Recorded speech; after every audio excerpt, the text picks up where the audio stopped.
Good evening, everybody, and welcome. Welcome to your Monday night. Thank you so very much for taking time out of your schedule to join us. As some people said, right, there's a football game going on where it's some team playing against a team that's not really a football team or something. I don't understand how that works, but apparently, if you're a Cowboys fan, there's not really a game tonight or something. I don't know, Something like that. Yeah, there's something something like that. there's this disconnect they say that's happening over the Dallas area this season. Who knows? I don't know. Mike Walter was talking about it, and I think he's just given up. He's already talking Mets Yeah, like for next year. he's already So gone you on know that's kind of a sign if he's dropped the ball in November. yeah, so quickly, so soon. um, so yes. So speaking of looking forward to the next season, that's what we want to Look at talk that about. Look segue. at yeah, Look look at at that. that That's pretty segue. fancy. But yeah, I want to kind of talk a little bit about that, about what we're seeing, what we're hearing, what we're feeling. Cubbie was going to be joining us tonight, but he is actually out on the road. He's got a variety of shows around the country that he'll be doing, kind of through the central part of the U.S. And tonight, I believe he's down in Arlington. I think he was in Texas. He's Yeah. in Texas, so yeah, I know it's a small state. So if if you're in Texas, just wave at Cubbie because he's in town. Again, it's not like Just like it's look over your shoulder. Well, maybe elbow. yeah, because it's not like it's a 12-hour wide state and 10-hour, north and south. Just a nice little area. Pocket change. I mean, I look on the map and it's just this little thing right there. I mean, he's got to Yeah. be easily seen, I would think. Yes. So Dan, but Cubby was at Wedding MBA, and we had a chance to chat a little bit about what he got to see down there, and what they were picking up. And then after I was done with chatting with Cubby, I talked to a couple of other DJs who were down there, and it's kind of interesting and we've picked this up when we've gone to other conventions too. The whole uh, people, they were looking for the next big thing, or that silver bullet that's going to just propel them to the next level. And I'm sure when you've talked to people at as in Atlantic City, you've run into folks who are looking for that. Mhm. What has been your experience when you have gone to these shows, and uh, does is that possible to pick up that silver bullet that's going to change your business at a show like that? No, no, I don't think it is. And for the simple fact that our businesses are changing at a very rapid rate. I think the silver bullet idea at the shows was great, you know, 20, 25 years ago when, we didn't have Facebook groups, when we didn't have, the prevalence of YouTube and shows and different things like that, giving the opportunity for people to kind of learn off of each other.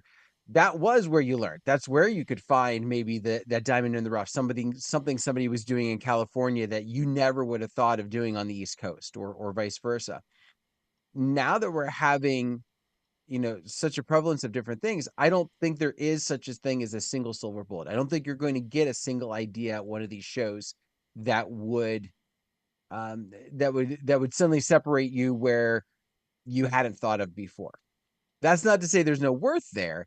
I just don't believe it's a single one and done type of situation like it could have been in the past. It's a great point there, because back in the early 2000s, before Facebook, before, uh, literally you just described how we went to trade shows and what we did. We went to Las Vegas and we would pick up one interactive routine because we did a lot of interaction in the early 2000s. As an example, we went there and we came back with this Taibo dance is what they showed it on the stage, and it was done to was it larger than life, and we brought that back to our to the Minnesota area, and we ended up a friend of mine rebranded it as the Catholic dance, and it became this routine. And literally, because we were doing it, we were hired for shows because of having this dance, which was basically this thing we saw, but nobody else was doing it because no one else knew about it. We were the only ones there. So yeah, those times were, but aren't anymore. Yeah, our oldest most dangerous band skit came one of the years. We came back and we did that for the summer, and it was a wedding thing we did at weddings, and we'd finish that, and everyone would cheer for the groomsmen when they were done, yay! And then we get into the dance, and people would be like, "Yeah, I need a business card because I've got to have that at my wedding." And I don't think you get that anymore, that there's not that one thing. No, and I think it's one of those things where yeah, things can catch on. Things have that viral aspect to it, and people are going to be asking for it. But I don't think it's one of those things where you're suddenly going to learn it at the show, and it's going to catch on for you in that same way. Hmm. I think it's too easy to find those pieces that can be copied, that can be mimicked, and people and you've even noticed a lot of our couples are very I want to say quick to change, right? Like if you think about our spring couples to our fall couples, it's not the colors that are changing, right? You know Hmm. what I mean? Like we're having a different type of clientele from the spring to the fall, just in the things that they look for and the things that they're wanting and what they consider important. And that's where I think these shows it's becomes very beneficial to be a part of them, very beneficial to pick up those notes. But if you go, one is going to give me everything I need for the year, it's I don't see it. Hmm. Yeah, that's that variety that you were just alluding to. I can say we definitely saw that with our weddings this year, and I think one of the takeaways, this would have been a hall discussion that you would have been talking with someone, and they would have said what Dan just said, basically saying there's just so much variety. What the spring couples are looking for is different than what the summer couples, and it was just all over the board this season. And what the takeaway would have been from the hallway chat was, wow, I need to be flexible and I need to be ready to serve these couples in a different way compared to early 2000s. Pretty much every wedding was very interactive, and every wedding we did this routine because that's what people hired us for. We hired you because we wanted to hear these songs and we wanted to do these activities. Yay.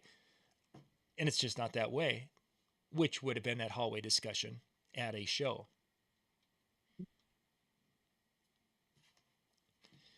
Interesting, interesting.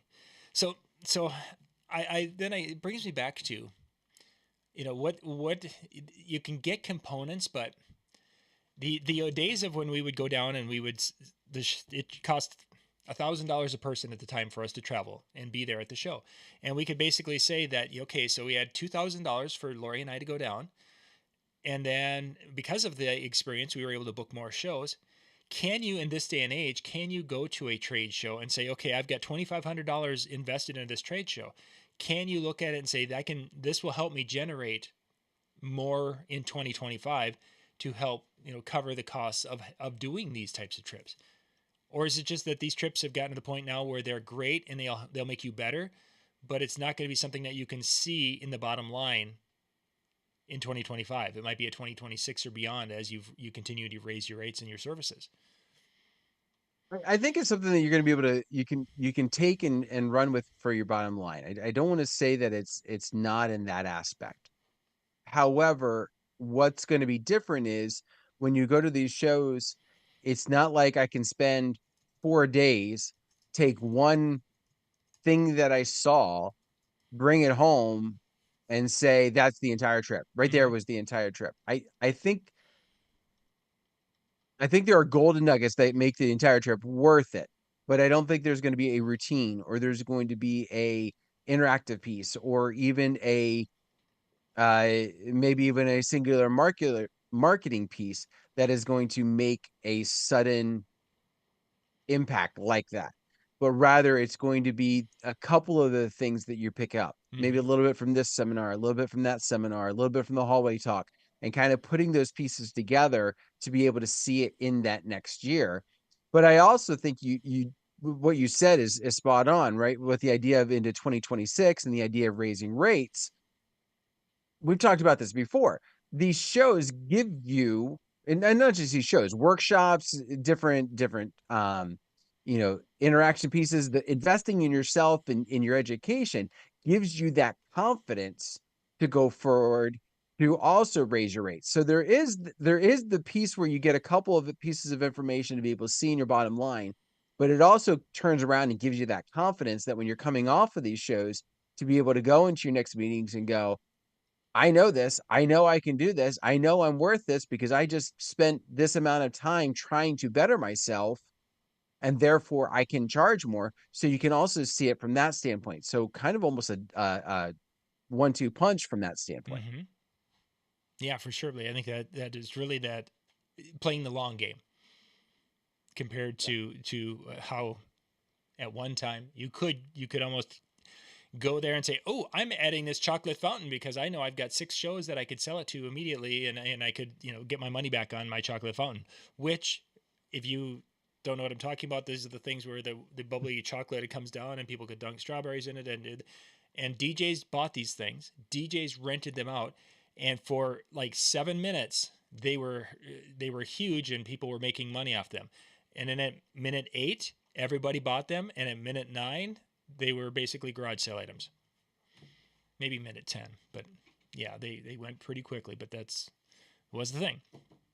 I think some of that also is where you may have benefited with WNBA. I think there's a little bit of a piece in there where I'm not saying that suddenly you're going to get the chocolate fountain idea and make $1,000 where nobody's going to see it, but I think there's going to be a difference there because when we go to some of the other shows, one, some of our manufacturers are not at these shows, right? Mm-hmm. Like that's not a surprise, or shouldn't be a surprise to a lot of people. This has not been a sudden trend. It's been, it was kind of a big shut off for a little while. Now some are starting to come back, and it's been nice, but there for a while, a lot of your manufacturers were not there. So there's not suddenly going to be a piece of gear or a piece of equipment or an idea that you're going to get from one of our typical manufacturer companies that's going to be a new upsell for you to suddenly have that nobody else is going to have because they didn't go to the show. One, because the manufacturers then promote it to everybody anyway. Yep. But in two, they're just not really there at the shows. WNBA would be a little bit different in that aspect, from the standpoint that you're getting all walks of The the industry. service, of the wedding Mm-hmm. service scene, right? So, if you can think outside the box and go, you know what, there's this idea that is maybe a wedding planner focused application. I don't know what was there necessarily. I didn't Sure. spend the time Yep. to look through their vendors, but let's assume for a second there was something like that. And you can go, you know what, I could use that in my DJ business, and be able to turn it around. Right. So there's things like that I think can give you that other idea. The other place would be like MEX and PBX, right? Because they've got a big, heavy photo booth clientele, and in a large scale, right? Not just in the, oh, we've got 10 companies here. No, like there's a almost more photo booth companies than there is DJ companies, Oh, by far. Yeah. if not, 2 to 1 type of situation. Um, with those situations, right, it kind of gives you an idea to, again, think outside the box, because for a lot of us, we get very focused on the DJ side, and the photo booth side just kind of comes along because, well, we need to have it. Mm-hmm. And a show like that would give you an opportunity to possibly see, I don't want to throw that silver bullet idea, but possibly see an idea that people aren't thinking about in the DJ realm, but are 100% on board in the photo booth realm. Mm-hmm. So if you kind of look at it, oh, if I put a little bit more emphasis on this and maybe make the two companies or two parts of my companies a little bit more equal footing, I might be able to have a bigger bottom line in this area. So I think, having those different types of shows, having those shows that have a not a singular focused point, also help you to see that other side. Okay. I was thinking about this the other day, Dan. You and I, when next time Cubbie's going to be out and about working, I want to do a show where you and I talk about adding a photo booth to our DJ business. Looking Okay. at the costs and all the different aspects of basically adding that. So when you started talking about that, it's like, oh, I was going to write that down the other day and I forgot it. So I might have a special guest that we can also chat with us. nice, Somebody nice. who also um kind of posed something like that, similar, maybe Mm-hmm. not that exact, but something similar to that piece, and was like, hey, I want to come on. So Excellent. That would be fun. I'm That sure would be fun. sure So we well, can that'll arrange be that. we'll chat more. Um, Yeah. but yeah, so that's actually kind of going into the direction of what some of the hallway conversations were that I was getting some feedback on, and that as most of you know, you look at the economic situation, where people are, and you've been here getting your phone calls or lack thereof phone calls, however you want to, whatever's been going on with you, and you're starting to look into 2025 and say, okay, where am I typically at this time of the year? Where are my bookings at? Where are my inquiries at? What am I getting for feedback from my inquiries with what I'm offering for services and things, and just evaluating everything. some of the years when I've been to Wedding MBA, you run into people who have got basically this full schedule, and they just are booked up, and they're just there because it's kind of a fun time in Vegas, and they can learn a little bit to increase their value to future couples. A lot of the conversations that a couple of my DJ friends had down there were people who were, again, we mentioned that silver bullet. They were almost looking for something like that because they're looking at their schedules, and they haven't gone to a trade show maybe for a year, 2 years, 3 years. I think one said he hadn't been to since 2019, 20, somewhere in there.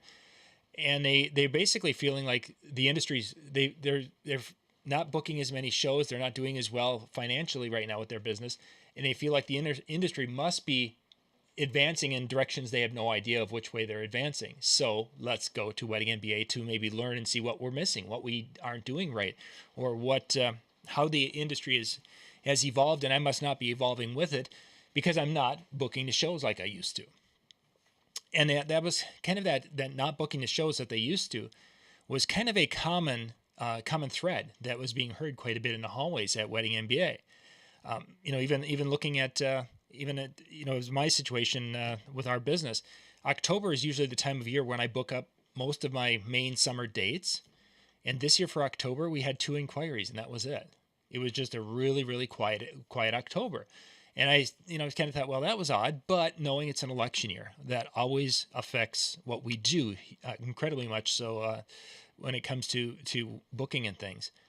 But my concern, and as we're looking into 2025, is where people are going to feel they can be financially for next year to be able to make the commitments to hire entertainment and hire the venue that they want and hire the food and everything, basically to be able to crack that wedding day financial egg and make sure it can happen.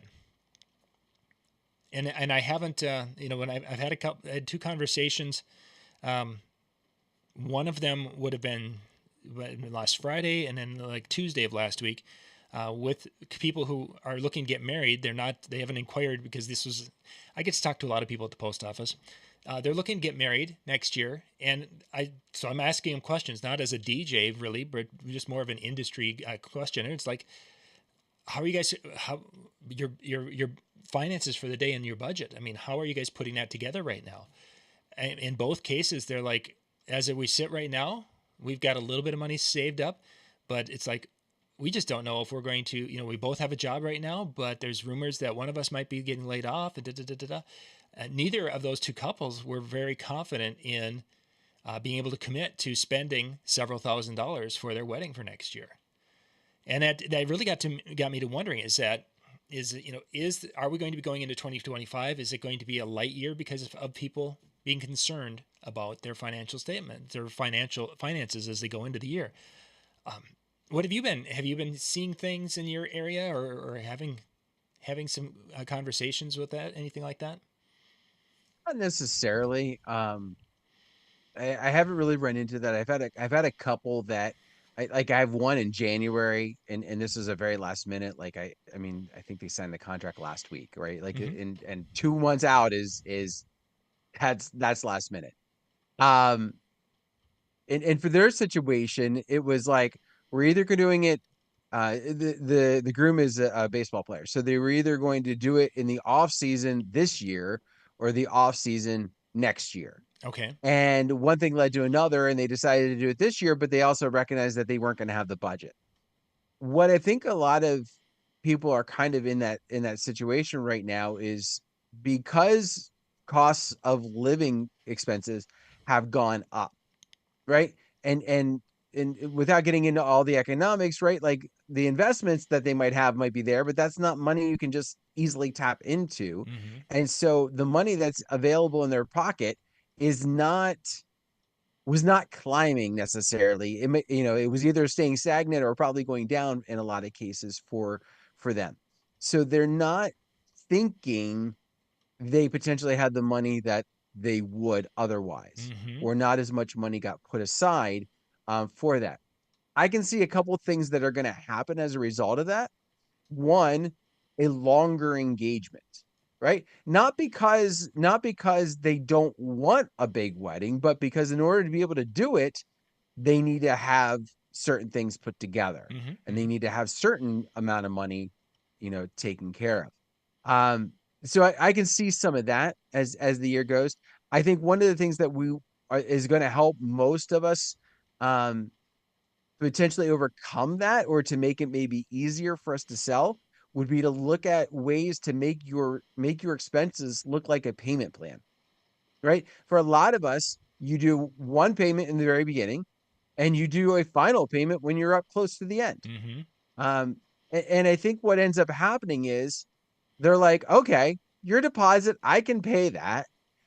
But now, depending upon how you have your price structure, when it goes to make that final payment, that's a lot of money when a lot of people need a lot of money. Yeah, right there. And so trying to be able to set yourself up to be like, listen, you want to, one thing that we can do is we can break this into a lot easier payments. Mm-hmm. And if things are tight right now, what if we did an extra $100 a month? Like, I don't know what you're saying, but let's assume for a second you charge $1,000. I'm Yep. just throwing a number out. Yep. Yep. Yep. In 10 months, $100 a month, they just paid your fee. Mm-hmm. So and for some of those couples, they can look at it and go, yeah, 100, it's going to be tight, but I can forgo Starbucks, a couple more times this month, then I'm going to be able to pay it. Um, looking for ways to be creative to where you still get your money, but you're not coming across as the super expensive person, would be, I think, an ideal way to overcome that. I haven't had the money. Now, the downside is they still have to be able to reach out to you in the first place, right? They still have to be willing to say, we're getting married. Are you available? But if you're meeting price objections, sometimes maybe ways to make your fees coming in a little bit more creative could help them. And it's a great point with the the price point doesn't matter if they aren't getting in reaching out and getting in contact with you. And that was a discussion I was having with one of my sons who has some friends who are getting married throughout the next 2 years, and they're not looking for a DJ from the phone book or searching in the we DJ. They're not. They're basically looking amongst their friends, and not so much saying, hey, who do you recommend. They're looking amongst their friends and seeing which one of their friends do they want to have DJ their wedding. Not that any of them are DJs, they're not, but they know that they can get a hold of a sound system fairly easily, one way, shape, or form, and they would rather have their friends. And this is probably the equivalent of like 8 or 10 weddings that would be in the next 2 or 3 years, and they're would rather trust a friend out there to do their wedding than to go in and take a chance on DJs in that vicinity. And it's like, yeah, no one's even going to get a chance to talk to them and say, a professional DJ can do more than just play music, and there's none of those conversations. So that's a great point, that sometimes it doesn't matter. Our price doesn't, because they're just not even going to give you the time of day or the opportunity to I pitch. think this is I think it's going to be important in those instances if you're starting to see some of that. I haven't run into that. Now, I might just not have my ear to the ground like you do, obviously, with your kids and their friends. Um, but I think one of the ways to potentially help overcome that is to continue to build up your relationships with your venues that are going to be where those people are going to be turning to, right?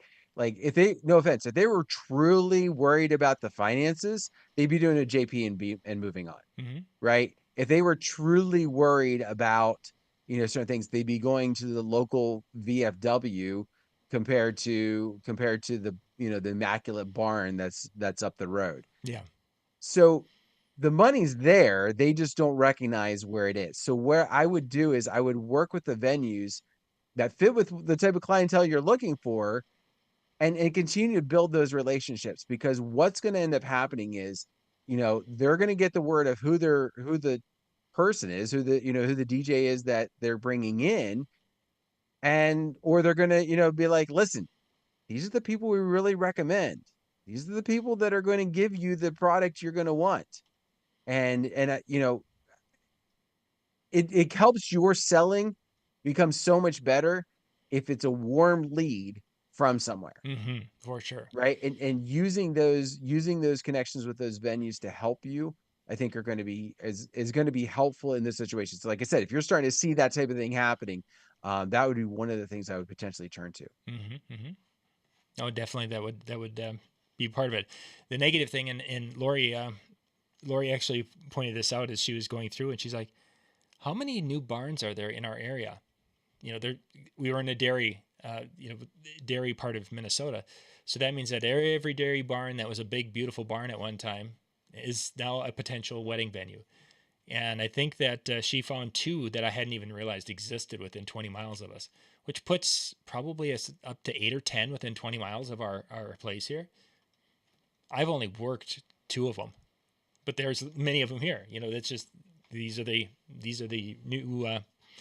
new favorite spots to be having, and some of them are beautiful, some of them are very rustic, but they all have a couple of events. So making This making is connections there would definitely have some advantages. And one of the things that you can do, like to the point that you just made, right? Like there's a lot of venues that you're not at. And another thing is to utilize some of your marketing aspect and Mm-hmm. some of your social media game and how you're using your hashtags and what you're tagging and how you're showing up so that if they're searching for, barns in central Minnesota, that guess what?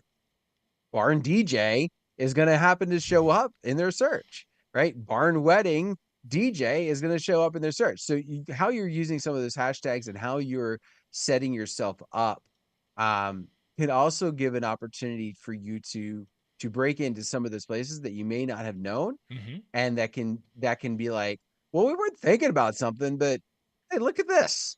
Mm-hmm. Check this out. Like maybe we need to make some money for this to happen. Mm-hmm. Maybe we need to make sure that we maybe not invite 5 guests so that we can have extra money to pay for somebody professional. Um, it potentially opens the door different ways. Certainly does. Certainly does. Let's kind of go to a little bit. I mentioned earlier that October is typically my busy booking time, but with the election and different things, we are where we are here. My question is if October is usually kind of the time where people book, and then of course around the holidays was another time where you'd get some inquiries. Looking into the crystal ball for the next 3 to 6 months, where do you think that? When do you think the couples are going to be making contacts? Because even Mikey mentions here that one of his there's places that are down numbers wise for 2025 tremendously for 2026. So if we're going to be picking up 2025 shows, when are we going to be looking at a month out? What are your thoughts? No, I really think I think we're going to be we're going to be getting maybe the normal ones that come in between Thanksgiving and Christmas, right? The ones that people decide to do it over the family gathering at Thanksgiving, right? Or they pop the question around the Christmas tree. Like I think those are going to be the normal ones that come in. I think the ones that are wanting to see what's going to happen financially, what's going to happen with the new president coming in and economy wise, I really think that that's going to happen mid-January, the end of January. Like as soon as something happens, as soon as there's that shift, I see a lot of those potential contacts being made. Um, I think it might also be an opportunity for us to get back into some of those wedding shows that are happening in January and the beginning part of February. I'm not saying that, there for a while, at least in our area, people were doing wedding shows, but there wasn't really the turnout that there used to be. I think people that are waiting this time might actually take an opportunity to go to some of these shows where before they would have been like, I've already got it figured out by the time that comes around. Mm-hmm. I think there's going to be more of that opportunity in January. So I see rather than, a year and a half out, people might be in the, 8 to 10 months out. I Sure. don't foresee that last minute month. I just think there's too much to happen. And I There's think too much that they need to do for that. I think there, while it can occasionally you do get that, it's not. We used to get more of those calls 5 years ago because we would always have, and that was one of the reasons we became a multi at one time, is because we were getting those 2 months or less calls from people, and it got to the point where we were keeping a couple of DJs busy covering those each month. So I don't think we're going to see as many of those. Talking to some people. for those of you who aren't familiar with our where we're at, is I'm located in central Minnesota, literally right in the center of the state. Farmland is our pretty much predominant thing. We have some because of the farms, we have some meat packing plants that are in the area, and it's very rural.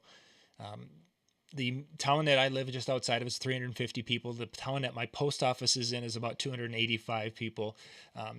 So we're in a very kind of rural agriculture area. The talking to people, whether it's the couples looking to get married next year or thinking about it, young couples who are living together and are wanting to get married at some point in time, because this little community that my post office is in has 25 to 30% of the town is rental, which means that I have a lot of younger couples that are there, but they're living together. They're not married. So today's conversation with one of them was, hey, not to be nosy, but, and then asking questions about, hey, you guys have you guys talked about marriage? Oh yeah, we've talked a lot about getting married. It's sweet. And again, not to be nosy, but, and it came down to, in their case, it's truly about pricing as far as their finances, because they both have their jobs and they're both trying to put money away. But they, since the COVID days, they have just steadily been building up their credit card debt. And now to their point, it's like, okay, we've got credit card debt. We've got this, basically, we've got to kind of live on a frugal side. And that credit card debt is not, I mean, I've heard that from other young people in the area, that is a real part of their world. And it just, you take that kind of a concept, that there's kids or young folks who are they're very comfortable living together. I mean, I have a couple of people that are renting. They have a family. They've got 2 or 3 kids together, and they're still not married. That they're just living. So there's those types of situations. It makes a person really wonder if the 2025 is going to be, and we've had these years every once in a while where it's, one year we'll have 80% of our wedding dates we want to booked. And then you'll have a year where all of a sudden it's like you're crickets. You can't find a wedding. And I wonder if 2025 is going to be more of the thin for many DJs, just because of how this perfect storm of credit card debt for the people who are trying to put together weddings is there. The cost of living, as you mentioned earlier, is there. In our case with the rural, if things turn south a little bit with agriculture, it hurts every business across central Minnesota, because we are such an agriculture area. Are we in the Midwest having this perfect storm that will make it difficult for couples planning their weddings, and that you just won't see in 2025 is going to be just kind of a for lack of a better way to describe it, a throwaway year when it comes to that? There's 2 ideas that come to mind right now that as we've been talking about different things, and I don't want to turn this political, so please don't, and anybody in the chat, please don't take it that way. But I also wonder if, the area that you're living in, if it is predominantly, Republican and predominantly went for Trump, I wonder if that, since he won, if that's going to make a difference, right? Like, because the belief is that, you know, based upon what he ran on, that was going to turn things around. And so I know, like, people in my area who have been celebrating since Mm-hmm. the election, because they're like, now things are going to get turned around. And so I think there's going to be kind of that, optimism, and I'm hoping for realisticness in that things get turned around, and they can take advantage of that, where somebody who maybe was not, who believes that that's going to be the worst thing ever for them, is going to be like, now I'm really going to batten down the hatches, because I don't think that's going to suddenly save us money. And so I wonder if some of that is also going to play into just kind of the emotions of being able to loosen the pocket purse strings. And that would You know what I actually mean? be, you think about it, just as you described it, half of the people fit one category and half fit the other in that little scenario of what you just described, just on the political, the political affiliation. You're very right. This is a very Republican area. I think 90% of the people in that town voted for the Republican ticket. So that was a part of my question. is because yes, they were very happy, and things are going to get better, and it's like, okay, so where does that put your plans? And it was interesting. It's like where things are going to get better. We know because in the past that there was a good strong economy during the first time through, but we need it to be showing up in our pocketbook. So there's that optimistic that they're optimistic, but yet they're going to be somewhat reserved until it actually shows up. They're not going to overextend themselves. And as someone who's seen young people who have overextended themselves so often, it's like, yeah, great. The optimism is wonderful, and if things go great, and wonderful, that's it. But to go and to be committed and they overextend, and then all of a sudden find out that that in our area, when they 10 years ago, when there were a lot of dairy farmers and the milk prices basically fell and dropped overnight to about half of what they were, we had people going out of business like left and right. And as they went out of business, then these small towns, things get tighter. And then some of the auxiliary businesses that support the town, people start laying people off. And then the construction starts to, it just becomes this cycle where all of a sudden, and that's the kind of things that I think some of these, when now they're in their late 20s, they're looking at and saying, we're optimistic, but let's just make sure before we pull the trigger. I also got, Day in the chat had mentioned that, he's been getting a ton of contacts for 2025 and even into 2026. And I wonder if some of that also, you know, I don't know his price point, so but I wonder if in some aspects, if you're at a price point that you are, commanding a higher price, if it's almost going to work out in your benefit, right? Like if you're in the lower price point situation, the people that you typically, pull in are the ones who really don't have the disposable income in any way, shape, or form right now. I see what you have. And so rather than thinking, well, I'm going to be, if I'm less money, then people who don't have a lot are going to be able to spend on me. Well, that might not be happening, where somebody who's a little bit higher is going to be able to go for the couples who have the money, who have been saving for the money, or who have family who are in money and be able to pay for you. I don't know. I'm being hypothetical at this Yeah, point. yeah. I'm trying to kind of brainstorm where that might be coming from, but I could see where that could help you, in be of some benefit. And again, you know, uh, Mikey's comment where, things were down at some of those barn venues, is that because we've just suddenly gotten so much saturation in the barns that they're down? Mm-hmm. Or is it, the barns, again, maybe being at that lower price point, are not pulling in the way they used to? I know in our area, weather has been insane. Like we've gotten extremely hot days in summer, like Mm-hmm. the middle, like early in summer. So like June, you don't want to necessarily be in a barn anymore because it's like 100 degrees.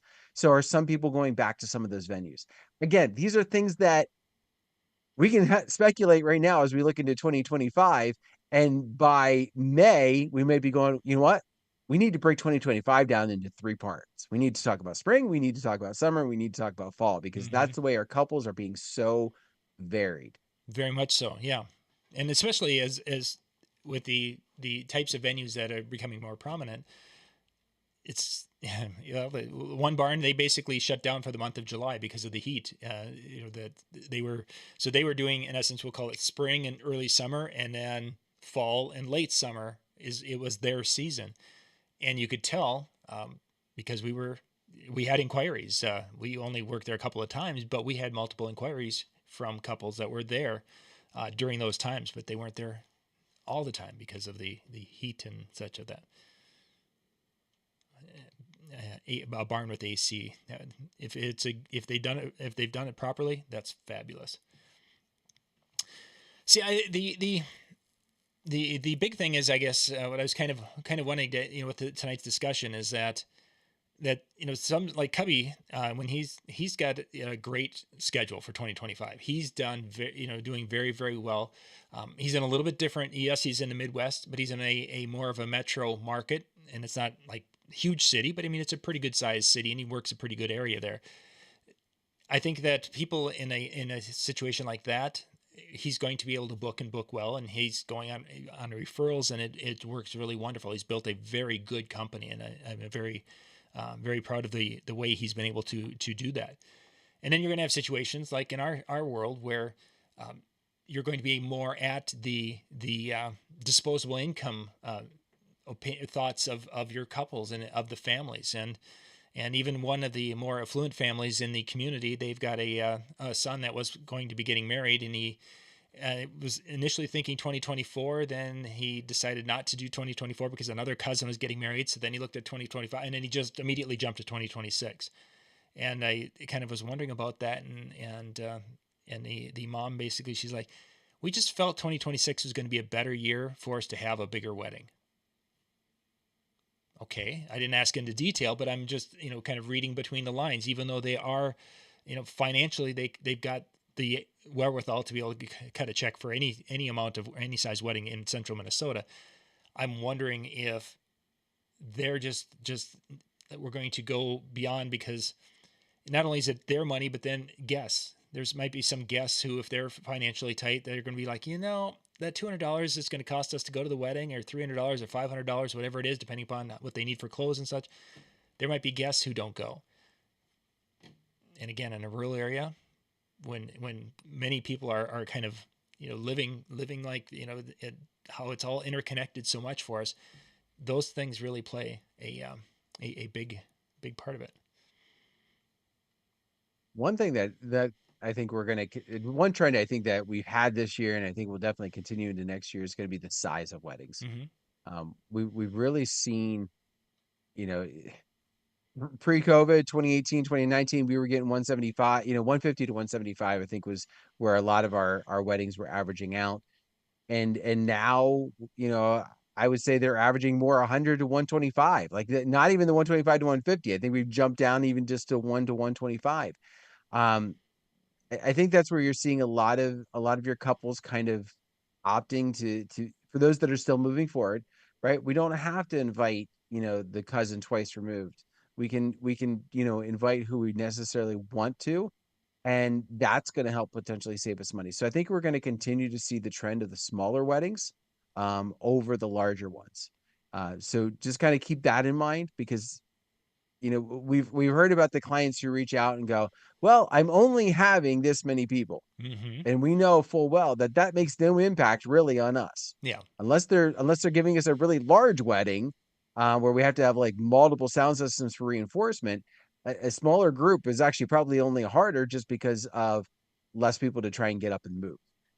So keep that in mind. Have your script, or your conversation that you're going to have with them ready and prepared for those moments, because it's likely going to happen this year for sure. I was just thinking about it, and I hadn't even thought about the numbers. But Michael did a wedding here. Here's one of his last ones. They were 30 people. The other one was 45. The last two that he did, I had roughly an 80. We had a 50, and these are just September weddings. I think our big ones, we had one of them that was 250 earlier in the season.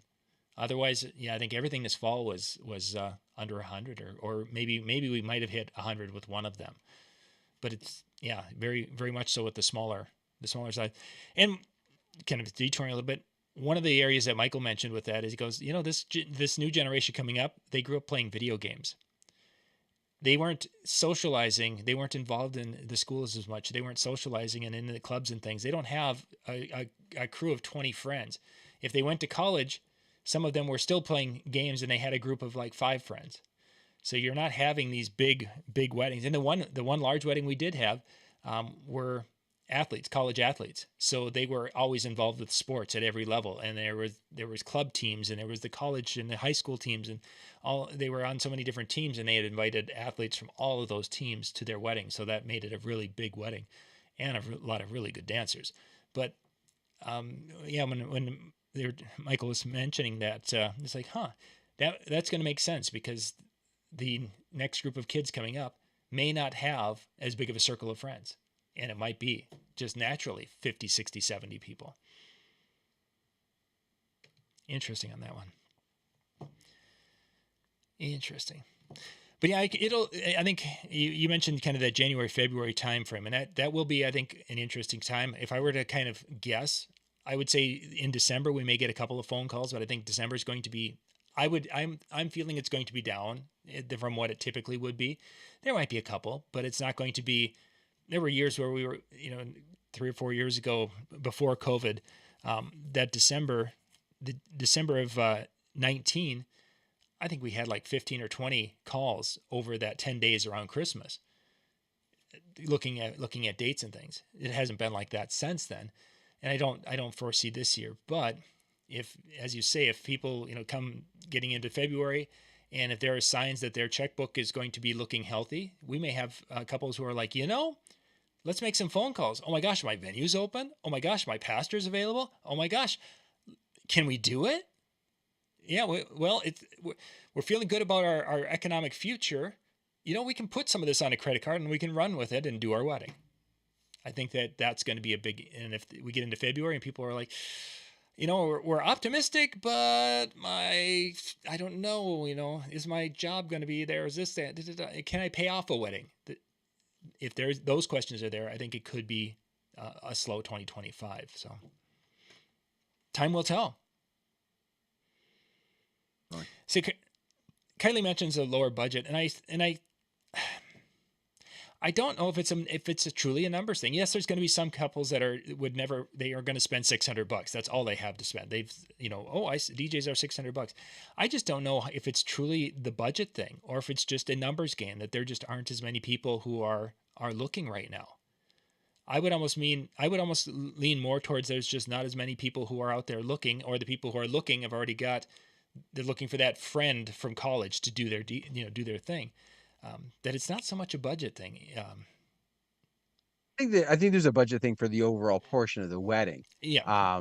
But I think we still have, and there's been this talk, right? There thankfully in some aspects due to social medias, some of our colleagues have become popular pieces, right? They Mm-hmm. become viral because of some of the things that they've done online.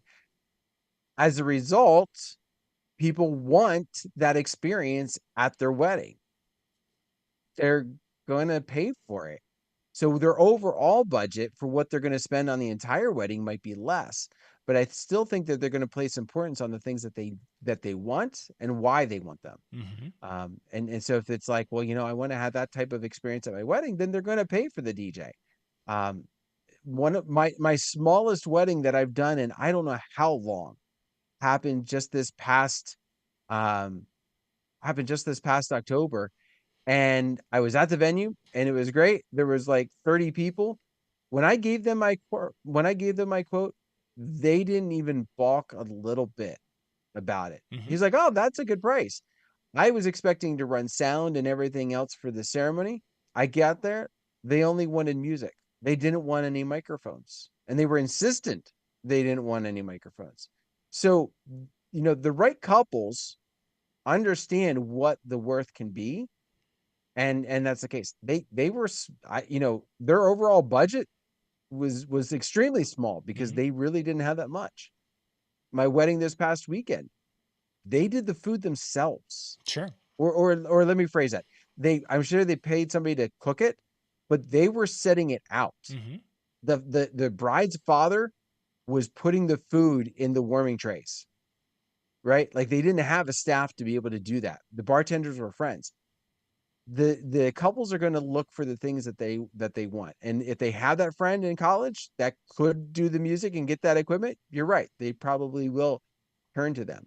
But if they don't, they're going to turn to who can give them that experience, and maybe look for that friend for something else in the wedding. And I think that's a great way to kind of wrap things up, is that I think that conversation, when we do have that opportunity to talk to couples, is talking about the experience that they're wanting, whatever the experience is, whatever they want to be their day to be, that memory of the day, and how we can help them to achieve that. I think it's going to be ultimately more than price, because they'll find other ways Or if they, in case there's many times where we throw a number out there and they're like, wow, I was thinking it was going to be 7,000 and it's only 5,000. Well, and you're like, no, wait, no, that was only, and then there's the $2,000 for yeah, it was 7,000. Yeah, no, it doesn't work that way. But anyway, it'll be interesting. 2025 will be an interesting year, and I'm excited because when we do these types of shows in the fall, and then I go and I look at them in 3 or 4 years, and you're like, wow, we were spot on, or we were so far off. Okay, I'll be honest. Very seldom have we been very far off. Most of the time, we've been pretty close to kind of on of where things have gone. So, except for that 2019 show. No, the 2019 show we were actually talking about 2020. Yeah, we were talking 2020. We thought it was going to be a pretty good year, but we were also talking about that there was a potential recession coming because at 2019 DJ Expo banker guy Jerry Bizzata, he was up there talking about that there would be an upcoming there could be a recession on the horizon. Of that, how long can we continue to ride? And we've had this, and there's little signs here and there, and some banks were, just, and some of that conversation was also held. He and I were talking about it, but yeah, we had some discussions about, is there going to be, and we were looking at it we still felt that we were going to have a decent 2020 because we had quite a few bookings on the things at this time of the year. We had a good October, as we typically do, and then the recession turned into something way, or something else came and replaced the recession. Yeah, it was March 15th there when everything kind of went crazy. Yeah. So yeah, it'll be an interesting year. Okay. Up next, you guys head out to DJNTV.com/chill. They're going to be doing a show tonight. I think, Eric, you should have the co-hosting. I think you've got the button to turn things on. Hopefully everything is still set for that. I've got a video I've got to drop tomorrow. Dan, Michael finally got your videos trimmed up and ready to go. So I've got one dropping tomorrow morning. Dan's got one dropping Wednesday morning. Tomorrow night, Ben Stowe is going to be talking about creating color with using DMX type fixtures and a couple of the problems with that. Trying to get colors to be the color you actually want. And he's going into why that doesn't work. The reason I know so much about it is because we recorded it yesterday because Ben is on the road. So that'll be hitting tomorrow night. And then Big Daddy's going to have his show on tomorrow night also. And then Wednesday night, there will be I think Alan Berg's going to be on with KC, and the guy from Color Key is going to be on. And he's got another, he had DJ, maybe it's DJ Hoppa this week. But they'll be on Wednesday night, and that will be at 9 o'clock Eastern, and they'll be going into a little bit with the Color Key stuff. Color Key on Wednesday nights is going to be giving prizes away on a regular basis with that show, and I think this is the first week they're going to be doing quite a bit of lighting with that. And they've got like tens of thousands of dollars of lights that they're planning to give away on the Wednesday night show with KC. So I think this is the first week. They did some more audio things last week, but I think this week is the first week they're going to do some more exciting lighting type stuff. So again, that's the 9 o'clock Eastern, Wednesday nights. And you've got to, we put the links in there so you can go and follow, because it's all the drawing is done on the Marquee Show page. And we try to get it in the group, but it didn't work last week. So if we can't get it in the group, we'll be doing it on the Marquee Show page. But we'll tell you about it. You'll get to see the video players here, and then you can bounce over when the time comes for the thing. So again, DJNTV.com/chill for tonight, and we'll catch you guys the next time with that.